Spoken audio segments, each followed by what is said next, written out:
Nu, ko, draugi, turpinām skatīties žurnālu The Economist, un te ir maziņš paskaidrojums par to, ar ko tad īsti ir domāts pēdējais Ukrainas notikums, jeb mēs redzam, ka ir divi vienādi vāki, kur vispirms 2,5 gadus apkaļ, jeb 22. gada novembrī, tika parādīts, kā divas ēnas šupojās, un tad mēs redzam principā identisku žurnālu vāku, kur ir galds, un neviens tur nesēž, ne no vienas puses nekas nesēž. Un jāņem vērā, ka tieši tajā pašā dienā mēs redzam, ka iznāca arī žurnāls The Economist vāks, kur ir Argentīnas prezidents.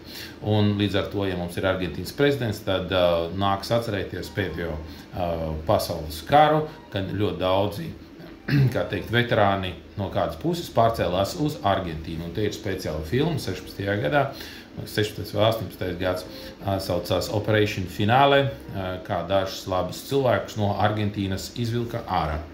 Jā, šeit var redzēt precīzi to pašu datumu, kas ir attiecībā uz Argentīnas prezidentu un Ukrainas.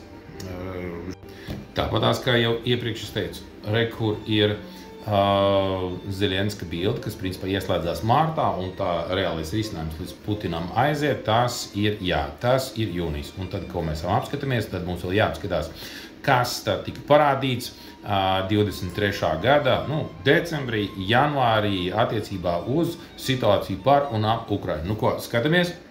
Jā, un šeit mēs redzam datumu, kas ir 23. gada janvārs, pieliekam klāt 2,5 gadus, un tad tiešām mēs saņemam 25. gada jūnijas, jūlijas. Ko mēs redzam? Mēs redzam, ka ir atvars ir nullīt un tad strīpiņi. Matemātiski tas simbolizē nullīt ar strīpiņu augšā, simbolizē aptuvenā apnullēšanu. Ko mēs redzam? Dažādus interesantus karodziņus. Ja mēs ejam iekšā un skatāmies, pirmais karodziņš, kas priekšā ir Ukraina, tūlītais tā ir Polija. Pēc tam ir interesanti lieta, ka tur ir tāds karoks, tur var redzēt, ka ir izkritis konteiners, un ja tu konteineri saliek kopā, tad krāsas sanāk, tieši tāds patās kā Lietuvas krāsas.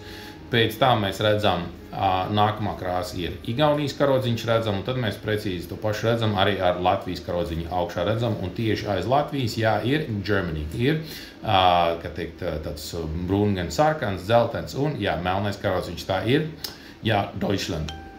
Un tad mēs redzam arī citas krāsas kuģus, kad principā perfekti varam redzēt Somijas karogu, Holandi, Norvēģiju, Dāniju un tā tālāk. Un šeit var redzēt, kad kuģis, kas principā iet jau ārā no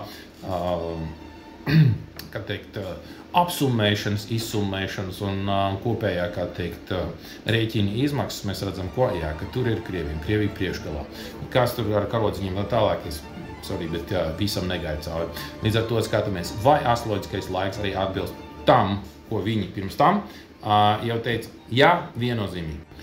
Ja mēs tagad apskatāmies, ko tad Argentīnas prezidents ir teicis, tad viņa citāts žurnālā The Economist tieši 3.12.2004. gadā ir uzlicis saucās State is a violent criminal organization.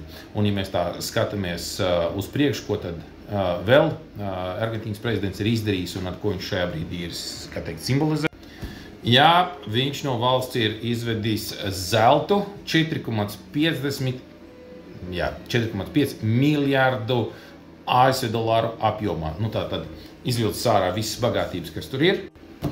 Ekonomika Argentīnā izskatās, ka plīst uz visām pusēm, jo viņa ir, Argentīna ir pārsniegusi pasaules rekordu, centrālās bankas, procentu likmēs. Argentīnā ir refinansēšanas likme 60%, līdz ar to ekonomika tiek rauta uz, ručku jeb roceni, tiek turēta kā vien var.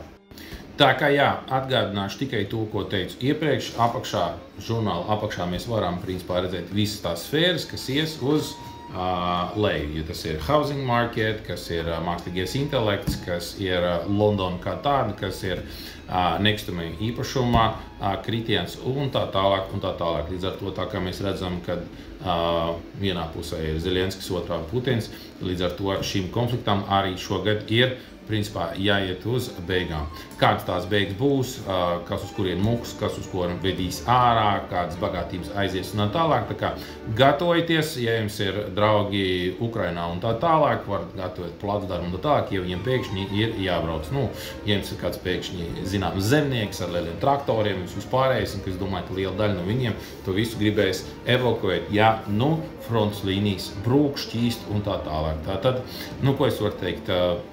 Tas ir tikai mans maziņš secinājums no tā, ko mums prognozē žurnāls The Economist, liekot klasiskos laikus kopā, kas ir gada prognoze, kas ir 2,5 gadu prognoze un kas ir 6 mēnešu prognoze. Nu ko, liekam visu kopā, turpinām sekot, liekam komentārus, dalāmies. Nu ko, līdz nākamajai reizei!